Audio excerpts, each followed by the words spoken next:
حضرت عمر بن عاص رضی اللہ تعالیٰ عنہ نے مصر خود فتح کیا تھا، خود فاتح تھے. حضرت عمر نے انہیں گورنر مصر بنا دیا. ان کا بیٹا ایک عام آدمی کے بیٹے کو کہنے لگا چلو اپنا اپنا گھوڑا دوڑاتے ہیں، بھلا کون جیتتا ہے. گھوڑے دوڑے، عام آدمی کا بیٹا جیت گیا. گورنر صاحب کے بیٹے نے درہ اٹھایا اور درہ اٹھا کر کے اس جیتنے والے غریب آدمی کی کمر پہ درے مارے. اس کو جب درے لگے تو بیٹے نے گھر آ کے باپ کو اپنی لہو لوہان کمر دکھائی.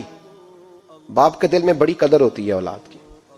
درجے تو لوگ ماں کے بیان کرتے رہتے ہیں، لیکن جتنا باپ پیار کرتا ہے اس کا بھی تقاضا کوئی کر نہیں سکتا. والد نے جب دیکھا نا لہو لوہان ہے گردن، تو والد چیخے، روئے، اور پھر پتہ نہیں اگلے 1.5 منٹ میں اس بچے کے والد کو کیا ہوا. اس نے آنسو پونچھے اور بیٹے کو کہنے لگا میرے گھوڑے کے پیچھے بیٹھ. کہا کدھر جانا ہے؟ فرمانے لگے یہ ظلم کا دور نہیں، یہ عمر کا دور ہے. ہاں ایسی بات ہے کوئی جو مرضی کر جائے؟ بیٹھ میرے گھوڑے پہ. آدھی رات کے وقت پہنچے مدینے اور باہر جا کے وہ آدمی پکارنے لگے، کہنے لگے عمر باہر آؤ، نکلو خوابگاہ سے. جب غریبوں پہ ظلم ہو تو پھر حکمرانوں کو سونے کی اجازت نہیں ہوا کرتی. باہر آؤ. فاروق اعظم آدھی رات کو اٹھ کے آئے. کیا ہوا؟ کہا عمر دیکھ، یہ بیٹا جو میں نے اپنے منہ کے نوالے کھلا کھلا کے پالا ہے، ذرا میرے لال کی پشت دیکھ. تیرے دور حکومت میں یہ حال ہوگا. حضرت فاروق اعظم نے کہا جاؤ بلا کے لاؤ فاتح مصر کو. حضرت عمر بن عاص بیٹے سمیت آئے. جناب فاروق اعظم فرمانے لگے مجمع میں کھڑا کر کے، فرمایا کیوں مارا تو نے اس کو؟ گردن جو گئی. فرمایا تو گورنر کا بیٹا تھا اس لیے مارا ہے؟ اس غریب آدمی کے بچے کو کہا درے پکڑ اور گورنر کے بیٹے کو اس کے سامنے مار، اور اتنے مار کے اسے سمجھ آئے. جب اس کو درے لگ رہے تھے تو لوگ دیکھ رہے تھے. تھوڑی دیر گزری تو حضرت سیدنا عمر فاروق رضی اللہ تعالیٰ عنہ نے فرمایا گورنر مصر کو بھی سزا دو، اس کے کپڑے اتروا کے اسے ٹاٹ کا لباس پہناؤ. لوگ کہنے لگے حضور گورنر صاحب کی کیا غلطی؟ سنو اور یاد رکھنا. حضرت فاروق اعظم کہنے لگے اس بچے کے دل میں بات ڈالی کس نے کہ تو گورنر کا بیٹا ہے؟ کس نے بات ڈالی کہ تو چودھری کا بیٹا اور باقی کمی ہوتے ہیں؟ کس نے سکھایا اسے؟ وہ طاقتیں بھی ہم کچھ لیں گے جو سکھاتی ہیں کہ فلانا بڑا ہے فلانا چھوٹا ہے. فرمایا نا، جب کوئی رسول اللہ کا کلمہ پڑھ لیتے ہیں وہ برابر ہو جایا کرتے ہیں. اس کو کس نے سکھایا؟ کس نے سکھایا اس کو؟ گورنر کو بھی. اور پھر حضرت عمر نے تاریخی جملہ کہا حضرت عمر بن عاص کی طرف دیکھ کے، فرمایا جب اللہ نے ان لوگوں کو آزاد پیدا کیا ہے تم نے کیوں غلام بنا لیا ہے؟ جب رب نے آزاد پیدا کیا تم نے کیوں غلام بنایا ہے؟ عزیزو یاد رکھو جب انصاف کا بول بالا ہوتا ہے پھر کوئی آدمی ڈرتا ہے. یہاں انصاف نہیں ملتا. اور میں آپ خود ایک بات یاد آ گئی. حضرت عمر کا زمانہ تھا تو غسان کے بادشاہ نے کلمہ پڑھ لیا. جو لوگ غریب کہلاتے ہیں نا وہ ذرا میری بات پہ زیادہ توجہ کریں. غریبوں کو سنانے لگا ہوں، غریب ذرا توجہ کریں.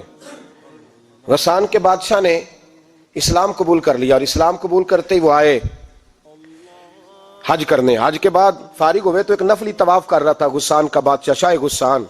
آج تو خانہ کعبہ میں بھی وی آئی پی پروٹوکول ملتا ہے، آج تو مسجد نبی میں بھی وی آئی پی پروٹوکول ہوتا ہے، یہاں آ کے بھی، یہاں بھی. اور دیکھتے صحیح تو کھڑا کہاں ہے؟ یہاں بھی پولیس والوں نے بازو پکڑے. سوچو تو صحیح، یہ حال کر دیا تم نے مذہب کا.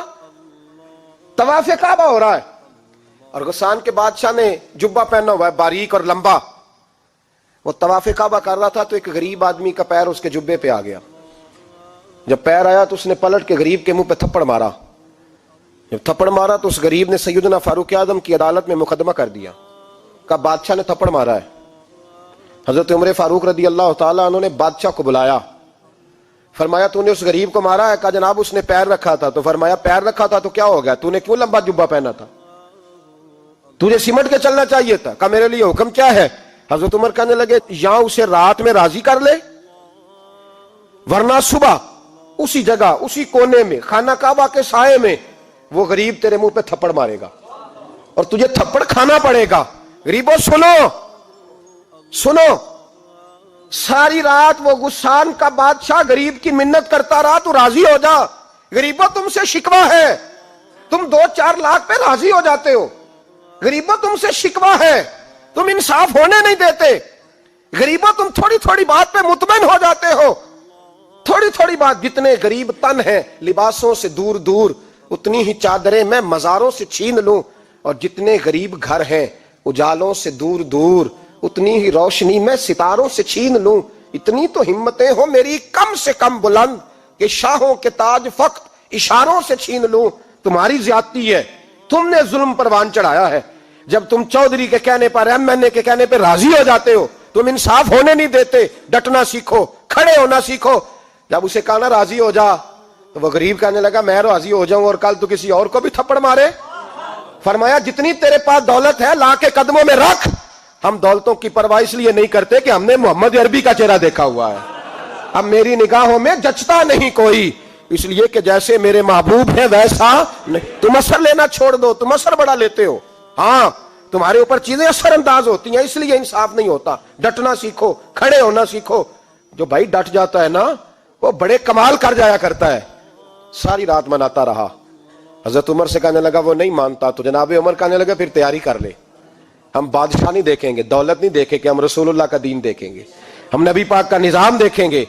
وہ بادشاہ رات کو دوڑ گیا, بھاگ گیا, جا کے عیسائی ہو گیا. لوگوں نے کہا اتنا قیمتی آدمی عمر نے ضائع کر دیا. فرمایا چپ کرو, میں نے کوئی چیز ضائع نہیں کی, میں نے تو اپنے رسول کا دین بچا لیا ہے. کوئی شے ضائع نہیں ہوئی. عدل جب تک, میں پھر کہوں گا, اس عدل کے نقصان میں ہر آدمی برابر کا شریک ہے. ہم عدل ہونے نہیں دیتے, ہم عدل قائم نہیں کرتے. ہمارا تقاضا ہی نہیں کہ عدل ہو, ہم اپنے آپ کو عدل کے لیے پیش ہی نہیں کرتے, مزاج ہی نہیں. حضرت علی المرتضیٰ ایک جری انسان تھے, اور وہ علی تھے جن پر انسانیت رشک کرتی ہے. اور مولا علی وہ ہستی تھے کہ میرے مصطفیٰ کریم صلی اللہ تعالی علیہ وسلم نے فرمایا اس کے دیدار کو تو فرشتے بھی آیا کرتے. نا بڑا آدمی, اور پھر امیر المومنین خلیفہ